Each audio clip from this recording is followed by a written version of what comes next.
Robbie Paster. Yeah, this guy is a one in a million. He was our maestro, our Van Gogh, our Leonardo da Vinci. He was our Mozart of our day. You are with, dig if you will, the picture of you and I engaged in this. I'm here with the very animated and feisty, sassy, another life force, really. His name is Robbie Paster, and he was Prince's valet for 10 years between the ages of 30 and 40. You young slip of a thing, you. And now he's just lean, mean, and cool. We're going to talk briefly, just for the purposes of finding out a little bit more about what it was like to be around the whirling dervish, I think, that Prince was. Incredible life experience. I mean, something that very few people on this planet had a chance to experience from the inside out. I don't regret a day of it. It's really kind of made me the person I am today. And try and make eye contact in spite of the fact that we've got shades on. Yeah. And let's raise our... I can't see without them, so. I can, but this is much cooler doing this. We're going to raise our voices as well so everyone can hear us. Yeah. You mentioned before that he operated on a different wavelength, and you used the words electrical energy. Mm-hmm. Tell us a little bit about that. Well, I just don't think that he was like you and I. And I mean all of us. You as well out there. I think that he was genius, yes. I think he was talented beyond words, yes. He was very animated and very a sense of humor that was just witty and funny and cute and infectious smile and all the things that we know are there. But a talent like that just doesn't become talent like that. It's within you, the light switch is on or it's off. And in his case, the light switch was on. That's kind of what I, mean. And He couldn't help but do what he did. Mm-hmm. He couldn't help himself to shut the light switch off. It just wasn't happening. do you think that may have started to take its toll on him? Oh, I think for sure.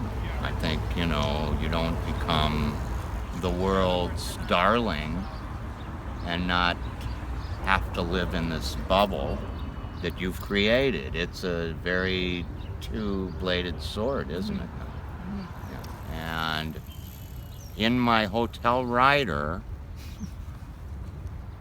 stating to the promoter reps and the promoters that there should be a baby grand piano in the room upon my arrival of advancement to prepare for his arrival. And it should be tuned by a professional tuner and ready to go. And so I get to the Chelsea Harbor Hilton. I think I have 8 hours to set up his suite, get it prepared for him to come. And I get in there and I'm with the promoter rep and the hotel manager. And I walk in the room and there's an electric piano and an amplifier in the living room. And I say, "What is this?" "That's your piano, Mr. Paster." I said, "That's not my piano. That's not Prince's piano either." I said, "Where's my baby grand piano?" "Well, we couldn't get it into the building. It wouldn't fit in the elevator." I said, "Really?" So I say, "Well, either we're going to move hotels or we get the damn piano. We're getting a crane over here like in the next 2 hours and having that put in and having a tuner stand by." And so they did. And I do have pictures to prove that we did crane that thing up 4 stories over the rail, through the French doors of the patio, and right into the living room, and had it tuned. And the first thing he does, of course, when he arrives to the hotel and I bring him up to the suite, the first thing he does is go over to the piano and sits down and plays for an hour and a half. Really? So that day I was not in the doghouse. Of course, I didn't let him know and didn't care to let him know that we had to get a crane for $7,000 to have it craned into the room. Would he have asked you though? Would he have said? No, it's just there. What do I don't need to say anything. Job done. So my pat on the back was that he went right to the piano and played it for an hour. That was all I needed. And it's kind of a cute story, but a true story. And that's just how we did things back then. We had no cell phones. We had no internet. It was much harder to do things. We kind of just worked off the seat of our pants, to get the job done, whatever it took to get the job done. So by the rental for a month and the crane to get it in and out, we could have bought 3 pianos outright. First show of Prince before the revolution, it was Andre, it was Dez, it was Bobby Z, Gail Chapman, Prince. This was the first show that he really did as a band, right as the For You album was being dropped. The first album. The first album. So Prince would have been about 18? I would say about 18. 18? Yeah. So you're backstage with an 18-year-old Prince. Yeah. And he's just about to go on to potentially, well, he did, to change the course of his life. Yeah, this was one of the earlier spots, yep. What did you say to him? I said, go get him. Go get him, kid. And what did he do? Gave me a pump. Like this? A little pump like that. Come on in. This is not the way the stage was set, obviously. But, this is where he did perform, in this little theater. There is a balcony, but the band was on that stage. Of course, they got it set up kind of Prince-like. Kind of lit up in purple. There we go. So here we are. It's pretty loud. It feels good. It's a really lovely vibe in here. It is. But it's a small theater. Very small. I don't even know if there's 300 seats in here. I don't think there is. I feel like we've time traveled, kind of, sort of. Yeah. This is just a little north side theater that's been here for very, very many years. And it's still here. Thank God. Prince was notorious for making that 2 a.m. call. Yeah. Wanting something brought to his house, either at Paisley or in his hotel Yeah. room. What was your response when he would call you? In reality, no is not the answer. To whatever he's asking. Whatever he's asking. No is not the answer. Let me work on it tomorrow is not the answer. I'm just in the shower is not the answer. I'm tied up right now is not the answer. The correct answer is I'm getting back to you as soon as possible. Okay. And if you can't get it done now, it should be done by first thing in the morning. And it was usually something that he wanted that was, stores were closed, you couldn't get at it.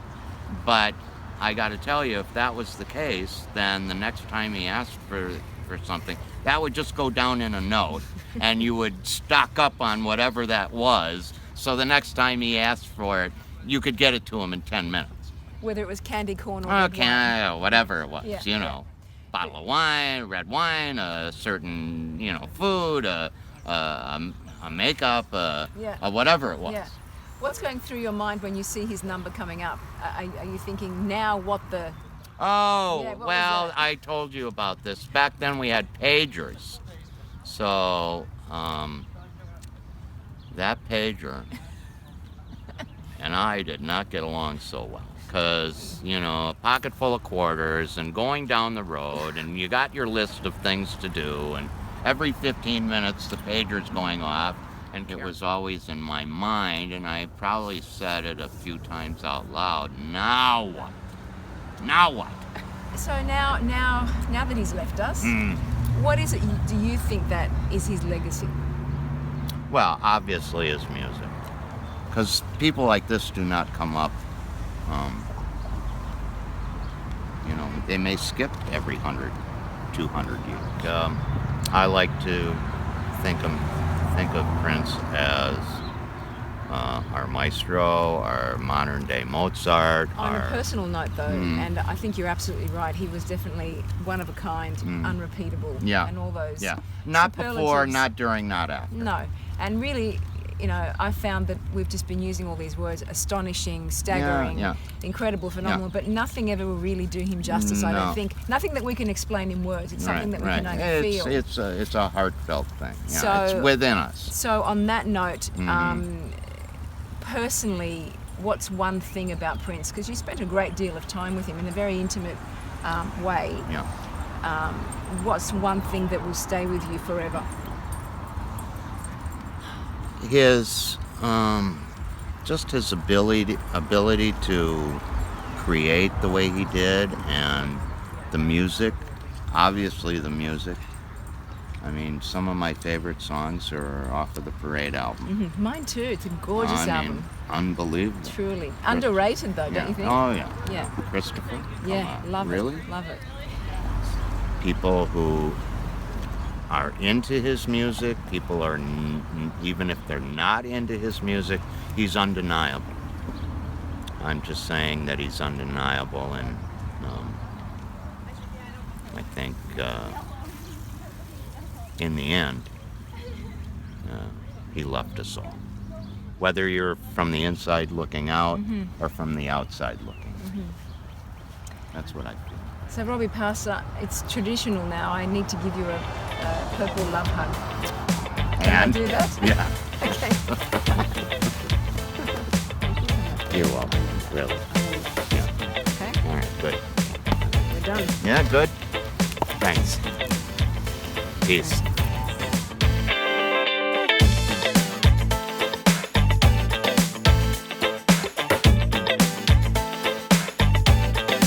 Like that video, Purple Army, there is plenty more where that came from. All you have to do is subscribe to this channel and do all that social media stuff that's coming up on the screen. Oh, and peace.